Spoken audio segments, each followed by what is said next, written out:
지난 시간에는 헤겔의 정신현상학 서문 공부해봤어요. 당신한테는 생소하겠죠. 니체, 헤겔, 철학자라고 알려져 있지만 완전한 신앙인이고 신앙을 완성한 사람들이에요. 경전을 모두 이해한 사람들이고 헤겔, 니체, 기타 등등 선지자들이 많았는데 한 명 더 찾아냈어요.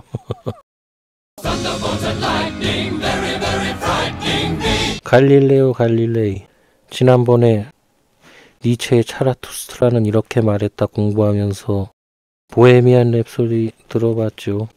예수님 십자가 얘기였는데 갈릴레오 갈릴레이가 나오길래 아차 싶어서 그 사람에 대해서 대충 공부를 해봤습니다. 그랬더니 그 사람도 선지자였네요. 하늘에 계신 아버지는 보좌에 앉아 계시고 땅에 내려오신 아들들이 움직인다. 땅이 움직인다. 그런 의미로 만든 게 지동설입니다. 그 사람이 쓴 책을 다시 잘 읽어보면 이해가 갈 거예요. 비유로 쓴 글입니다. 유대인 성경 하나 읽어보고 갑시다. 고린도전서 12장 28절. 하나님이 누가 하나님이라고요? 고난을 받아 피 흘리시고 십자가에 못 박혀 돌아가시고 번제물이 되어 하나님께 바쳐지고 무덤에 장사된 지 3일 만에 부활하는 분 하나님, 그분이 교회 중에 몇을 세우셨으니 첫째는 사도요, 둘째는 선지자요. 선지자 없으면 교회 아닙니다. 사도는 좀 아버지 같은 분이라고 그랬죠. 선지자들 중에. 셋째는 교사요. 선지자가 교사하는 겁니다. 기름 부음 받은 자를 선지자라고 하는데 인간 중에 기름 부음이 뭐라고요? 고난을 받아 피 흘리시고 십자가에 못 박혀 돌아가시고 번제물이 되어 하나님께 바쳐지고 무덤에 장사된 지 3일 만에 부활하는 분. 그분이 직접 세우시는 거예요. 그 다음은 능력이요. 능력은 기름 부음 안 받아도 생깁니다. 그 다음은 병 고치는 은사와 서로 돕는 것과 다스리는 것과 각종 방언을 하는 것이라. 당신이 다니는 교회에는 사도, 선지자, 교사 세 개가 없습니다. 그냥 목사, 부목사, 전도사, 장로 이런 것 따위나 있죠.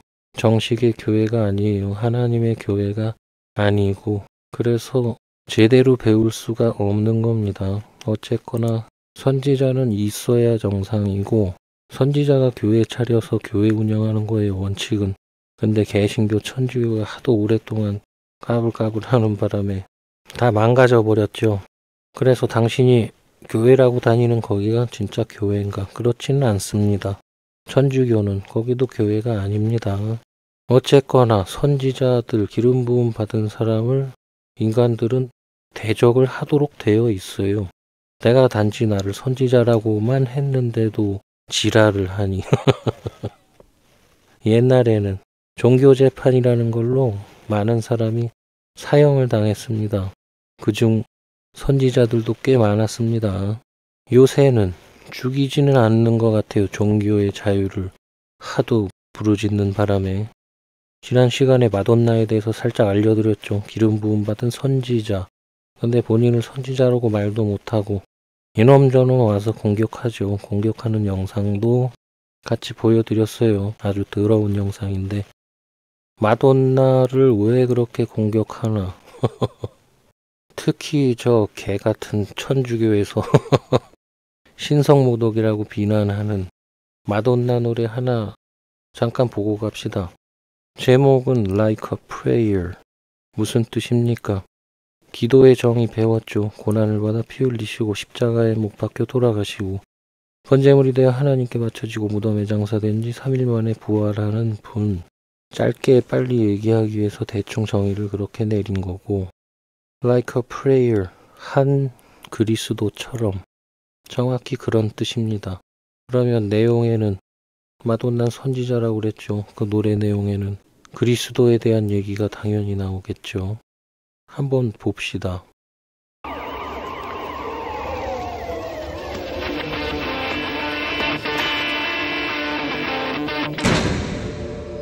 불타는 시작부터 과격하죠. 불타는 십자가. 자, 불타는 십자가 무슨 뜻입니까? 예수님 십자가에 못 박히시면 마귀가 내리는 불에 탄다. 그럼 어떻게 된다고요? 검게 그을린다. 또 유대인 경전 하나 봐야죠. 왜 검게 그을리는 거. 예전에 아가서 공부할 때 배웠죠. 아가서 1장 5절. 예루살렘 여자들아 내가 비록 검으나 왜 검습니까? 불에 타서. 6절 내가 일광에 쬐어서 거무스름 할지라도 흘겨보지 말 것은. 흘겨보면 안 되는데 저 천주교 놈들은 흘겨봤죠. 마돈나가 흑인 그리스도를 내세웠더니. 자, 여기 다시 봅시다. 6절 내가 일광에 쬐어서 거무스름 할지라도 흘겨보지 말 것은 내 어미의 아들들이 나를 놓아여 포도원지기를 삼았습니다. 나의 포도원은 내가 지키지 못하였구나. 십자가에 못 박혀 죽었구나. 그냥 죽는 게 아니라 불에 타서 죽죠. 그래서 마돈나가 표현하고 싶은 거는 십자가에서 검게 그을려서 머리도 검게 그을리고 꼬불꼬불해진 그리스도를 표현을 한 거예요. 뭐 문제 있습니까? 마귀가 내린 불에 타서 검어지는 겁니다. 그래서 십자가에 달린 예수님은 나중엔 흑인으로 변해요. 마돈나가 본 그리스도랑 내가 본 그리스도랑 같은 거죠. 그래서 선지자 마돈나입니다. 당신은 뭘 압니까? 아는 게 없죠. 아는 척 하지 말고 겸손하게 배우던지, 배우기 싫으면 나가시고. 어찌 보면 꼭 KKK단 같죠. KKK단은 선지자 아닙니다. 착각하지 마세요.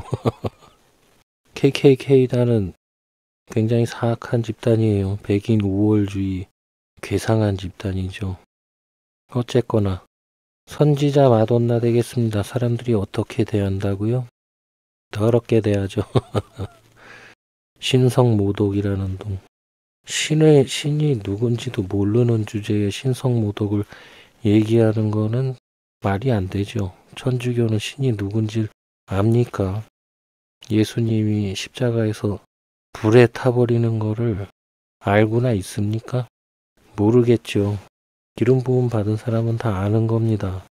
마돈나가 선지자인지 안지 얼마 안 됐지만 난 그 이전부터 십자가에 불 붙여놨죠. 신성모독 같습니까?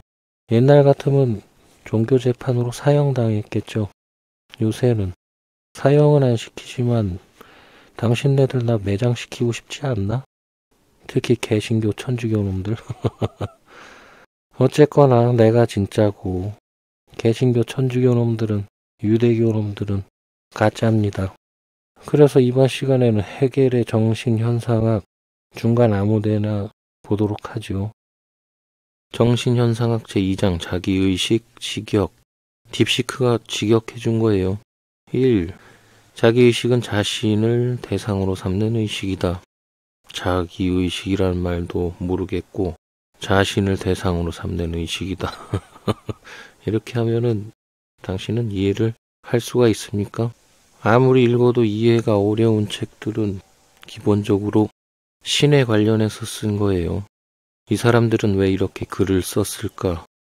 이렇게 안 쓰면 내가 하는 것처럼 해야 되는데 종교 재판에 넘어가서 사형당합니다. 내가 가르치는 거 딱 봐도 사형감이죠. 그러나 진실을 알려주면 받아들일 건 받아들이세요. 당신은 예수님의 죽음과 부활을 본 적이 없죠. 본 사람들이 이렇게 글을 쓰는데 개신교 천주교가 종교적 정권을 잡으면서 몸을 사려야 되죠. 개죽음 당하긴 싫다. 그래서 이렇게 비유로 어렵게 쓰는 겁니다. 쭉 읽어봅시다. 무슨 얘기인지. 처음 읽어보는 거예요. 앞부분 쭉 건너뛰었기 때문에 갑자기 보면 이해를 못하겠지만 읽다 보면 답이 다 나오게 돼 있어요. 자신을 대상으로 삼는 의식이다. 그것은 이중적이다.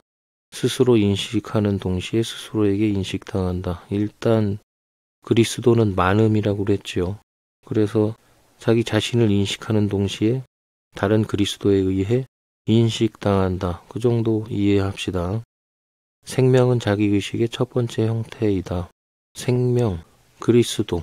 그리스도는 단순한 존재를 넘어 스스로를 보존하려는 욕구로 정의된다. 스스로를 보존한다. 영생이다. 계속 신에 대한 얘기예요. 순수한 자기의식은 오직 다른 자기의식 안에서만 자신의 진리를 갖는다. 진리는 배웠죠.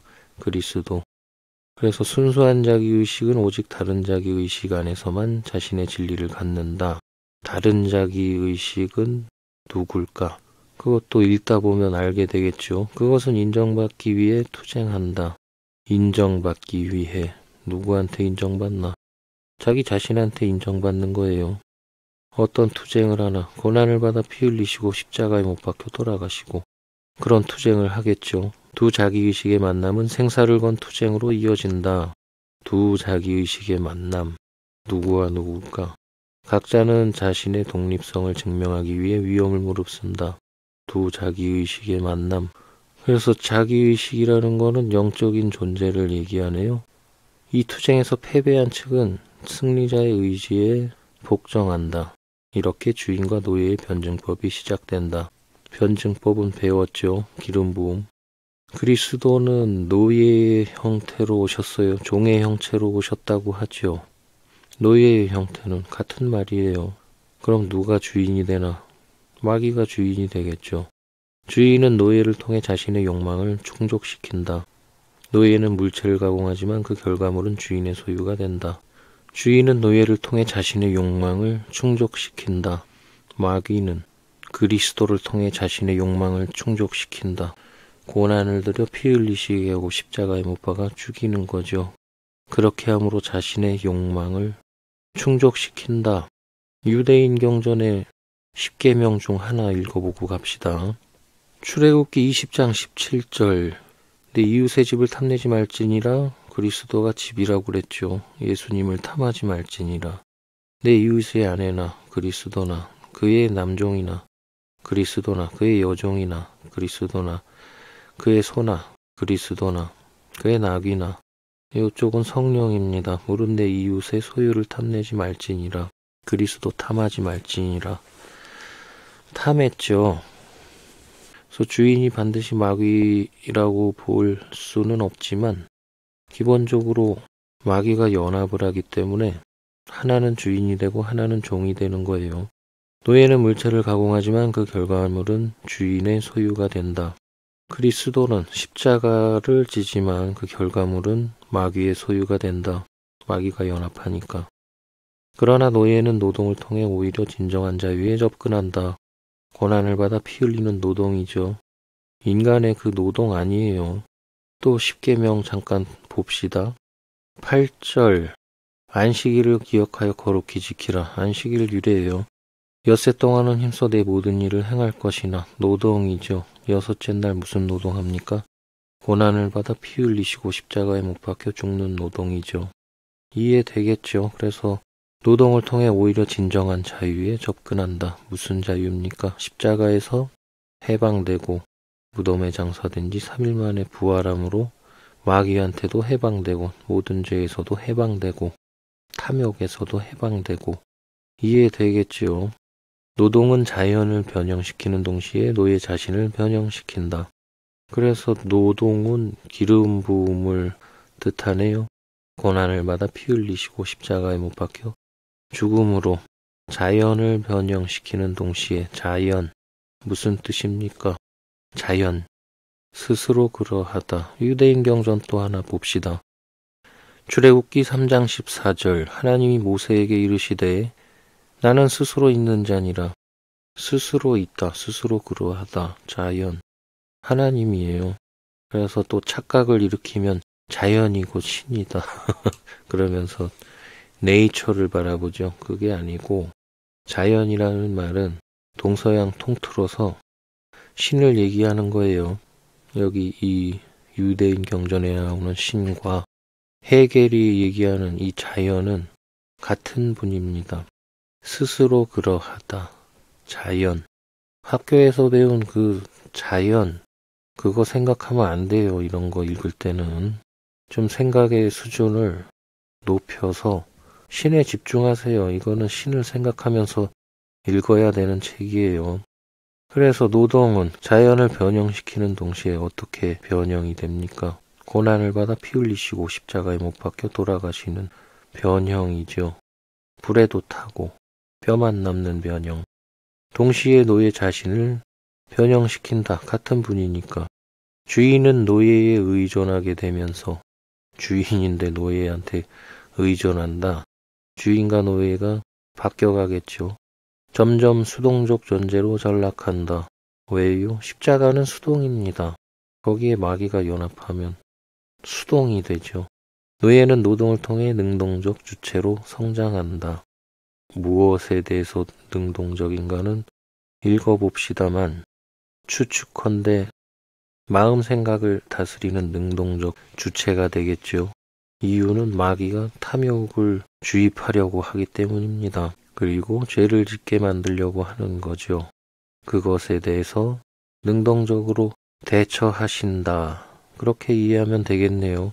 공포는 두려움이라는 거죠. 십자가에서 죽는 거에 대한 두려움. 신은 두려움이 없을까? 있어요. 노예의 의식을 변화시키는 결정적 요소다. 죽음에 대한 공포는 그리스도의 죽음이에요. 인간의 죽음에 대한 공포 말고 그리스도의 죽음에 대한 얘기니까. 노예로 하여금 모든 확실성을 의심하게 만든다. 그래서 그리스도도 자신의 부활에 대해서 의심을 하나 보네요. 유대인 경전을 읽으면 더 쉽게 이해가 되겠죠. 그리스도도 의심을 한다. 설명해도 전혀 이해 안 되고 받아들일 것도 아닐 테지만 그래도 설명을 합시다. 요한복음 20장 25절.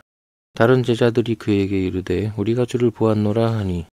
어려운 거예요. 이거는 굉장히 어려운 거니까 잘 정신 차려서 들으세요. 지금 하고 있는 건 고급이지만 이거는 최고급 마스터 수준의 이해를 갖고 있어야 이해할 수 있는 거예요. 다른 제자들이, 다른 그리스도들이 그에게 이르되 우리가 주를 보았노라 하니 도마가 가로되 내가 그의 손에 못자국을 보며 내 손가락을 그 못자국에 넣으며 그 손을 그 옆구리에 넣어보지 않고는 믿지 아니하겠노라 하니라. 이걸 가지고 의심 많은 도마라고 하죠. 이게 정확히 무슨 뜻이냐면 내가 예수님과 함께 달려 죽지 않으면 믿음이 아니다. 그런 뜻입니다. 기름 부음 받지 않으면 믿지 않는 자가 되는 것이다. 그런 의미의 고난도 비유예요. 여드레를 지나서 안식일이죠. 또 십자가 지신다. 제자들이 다시 집안에 있을 때에도 집 배웠죠. 십자가에 달린 그리스도를 집이라고 해요. 그 안에 있을 때에도 도마도 함께 있고 예수님과 함께 십자가에 달리셨다. 문들이 닫히면 마귀가 연합한 거예요. 그러면 죽는 거죠. 예수께서 오사 가운데 서서 가라사대 너희에게 평강이 있을지어다. 죽었으니까. 27절 도마에게 이르시되 내 손가락을 이리 내밀어 내 손을 보고 내 손을 내밀어 내 옆구리에 넣어보라. 내 손가락을 내밀어 내 손을 보고 십자가에 내리시는 거죠. 내 손을 내밀어 내 옆구리에 넣어보라. 옆구리에 넣어보라. 자, 예수님 옆구리에 손을 넣는 존재는 누구입니까? 도마 말고 창세기로 갑시다. 아담 얘기는 십자가 얘기라고 했죠.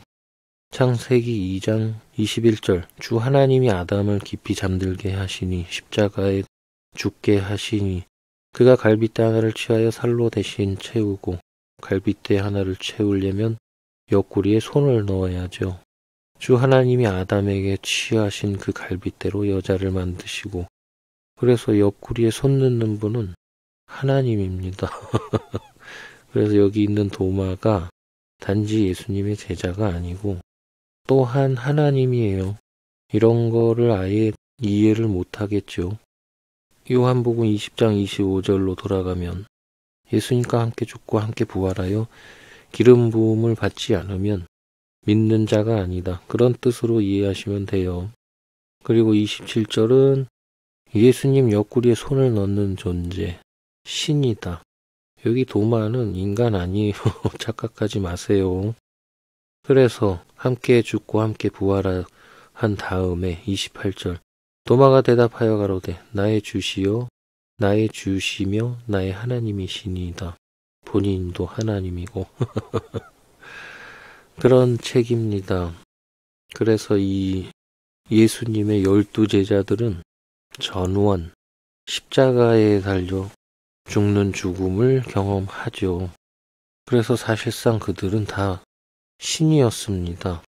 잘 알아두고 계세요. 인간은 유대인 경전에는 사실은 인간은 없습니다. 사도 바울은 인간입니다만 그의 서신들은 경전이 아니에요. 그냥 서신이지. 잘 이해가 되거나 말거나 알아서 하시고 어쨌거나 모든 확실성을 의심하게 만든다. 모든 확실성. 기름 부음을 안 받으면 주님을 의심하는 거죠. 무조건 의심한다. 그렇게 이해하시면 되겠습니다. 노동은 억압받는 활동이 아니라 형식의 질서를 부여하는 창조적 행위다. 오우, 이거 좋네. 노동은 억압받는 활동이 맞습니다만 사실은 이것이 형식의 질서, 기름 부음의 형식이죠. 그 질서를 부여하는 창조의 행위다. 창조적이 아니고 창조의 행위입니다. 창조적이란 말은 창조는 아닌데 창조 같은 그런 의미가 되지만 창조의 행위다. 이렇게 말을 해야 맞는 거예요. 신은 자기 자신을 창조한다.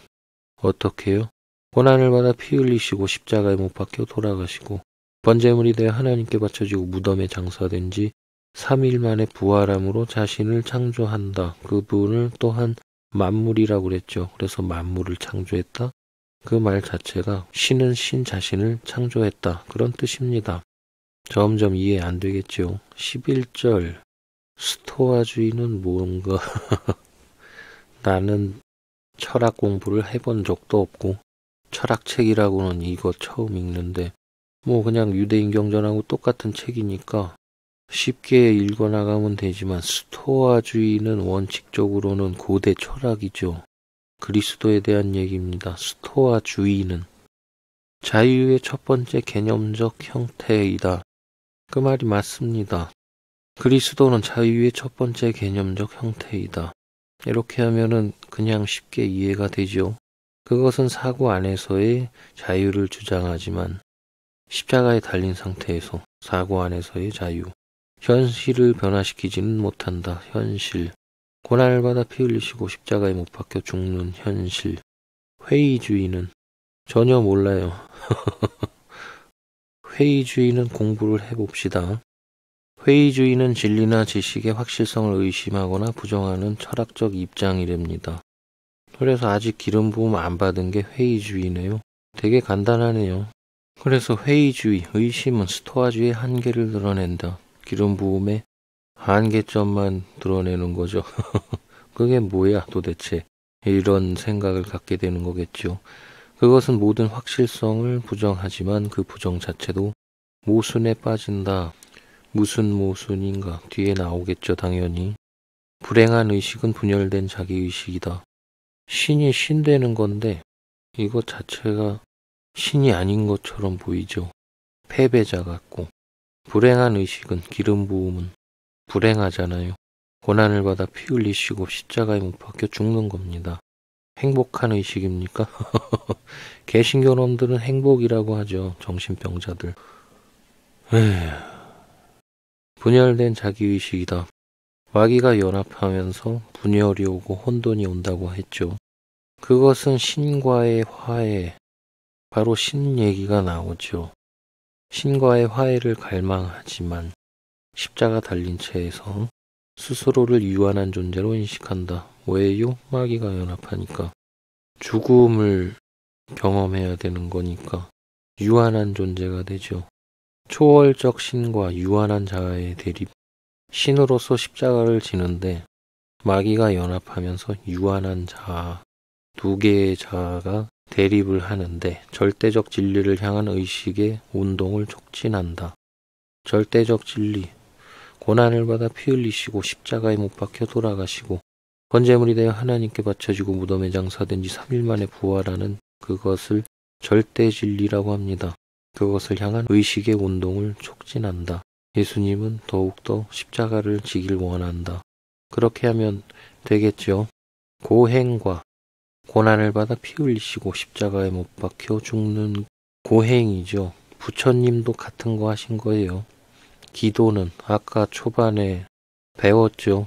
기름 부음과 동의어라고. 불행한 의식이 신과 합의를 이루려는 시도다. 불행한 의식, 마귀가 연합했으니까 불행한 의식이 되죠. 신과 합의를 이루려는 시도다. 근데 그걸 허락을 안 하죠. 그래서 복을 베어버립니다. 그러나 이 시도는 끝내 실패한다. 당연한 거죠. 나한테는 이 글들이 지극히 당연한 거예요. 당신은 이게 도대체 무슨 얘기야 하겠죠. 기름 부음 얘기입니다.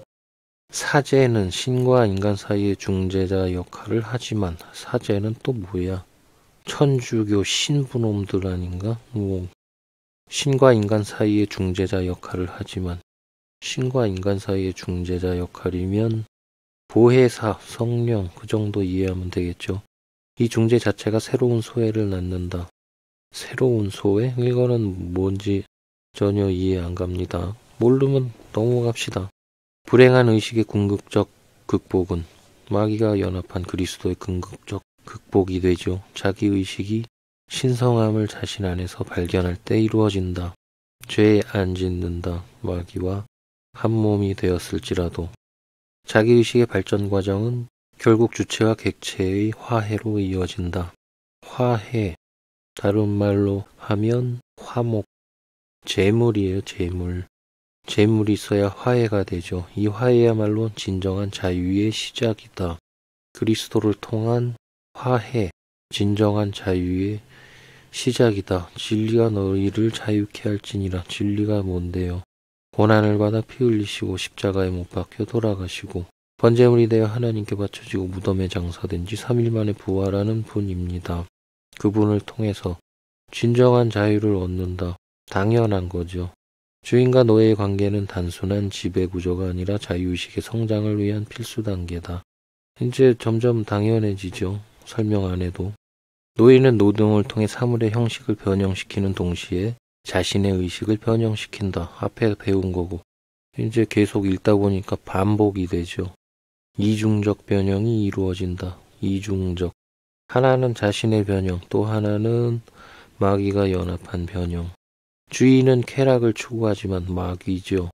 마귀의 기본 성품, 쾌락. 노예는 노동을 통해, 고난을 통해 현실을 변화시키는 힘을 기른다. 주인의 쾌락은 일시적일 뿐이다. 그래서 이 마귀는 기쁨이 없습니다. 당신 태어나서 죽을 때까지 평생 몇 달을 웃을 것 같습니까? 어떤 사람이 통계를 냈는데 대충 3개월 정도랍니다. 평생 동안 웃는 시간이 3개월? 안 살고 말어. 기름 부음을 받으면 끊임없이 웃을 수가 있어요. 끊임없이 기쁘고. 그래서 그리스도의 기쁨, 희락이라고 하죠. 그것은 영원합니다. 공포의 경험은 너희에게 절대적 주체성을 각성시킨다. 그리스도의 죽음에 대한 공포죠. 절대적 주체성을 각성시킨다. 나는 나야. 절대적 주체성. 나는 나야. 아무의 노예도 될 수 없어. 그런 거죠. 모양새는 노예지만 나는 나야를 영어로 한번 봅시다. 아까 공부한 건데 출애굽기 3장 14절 자연이라고 그랬죠. And God said unto Moses, I am that I am. 나는 나야. 이제 좀 다양하게 공부하니까 이해가 깊어지죠. 절대적 주체성. 나는 나야. 그것이 신의 절대적 주체성입니다. 나는 나야. 우리나라 말로 번역한 거는 자연이었고 그렇게 번역해도 상관없어요. 죽음의 공포 앞에서 모든 고정관념이 흔들린다. 신의 고정관념. 나는 나야. 흔들린다. 나는 내가 아닐 수도 있어. 그런 거겠죠. 자신을 부인하는 거죠. 어쨌거나 쭉 읽어봅시다. 스토아적 자유는 현실의 노예 상태와 사상의 자유라는 모순을 품고 있다. 생각 속에서만 자유로울 뿐이다. 그렇죠. 십자가에 달려서 마귀가 연합했는데 무슨 자유가 있습니까? 생각만 자유롭죠. 회의주의는 모든 확실성을 부정함으로써 기름 부음 아직 안 받은 주의, 스토아주의의 모순을 드러낸다. 그러나 부정 자체도 하나의 확신이다. 그리스도가 자신을 부인하는 것, 부정 그것도 하나의 확신이다. 이렇게 해서 그리스도를 대변하는 거죠. 이건 굉장히 중요한 거니까 잘 기억해 두세요. 신은 스스로 의심을 한다. 그러나 그것도 하나의 확신이다. 도마가 의심하죠. 그것도 확신 중 하나다. 확신을 갖기 위한 행동 중 하나로 봐야죠. 불행한 의식은 마귀가 연합한 그리스도는 변하지 않는 신성과 변화하는 유한성의 대립 속에서 고뇌한다. 신의 번뇌, 이해 가겠죠. 고행과 고난을 받아 피 흘리시고 금욕은 탐욕 금지.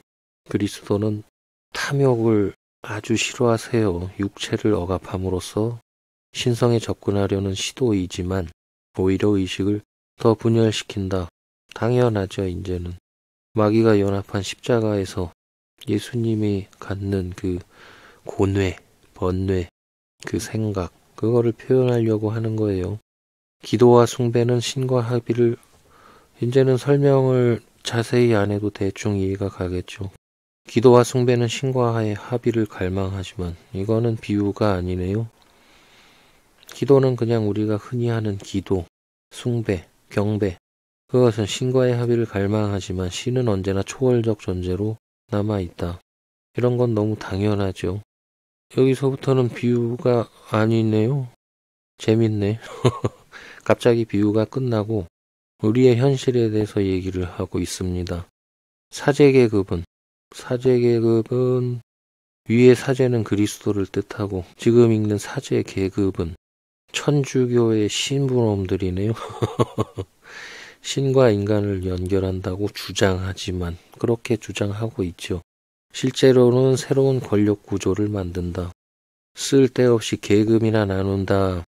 신부들은 신과 인간을 연결해주지 못합니다. 신과 인간을 연결해주는 분은 아까 뭐라고 알려드렸습니까? 성령. 성령이 하는 일을 신부놈이 한다. 문제가 심각하지요. 그래서 이렇게 비유 쭉 풀어봤어요. 다음 시간에는 끝부분 공부해 보도록 합시다.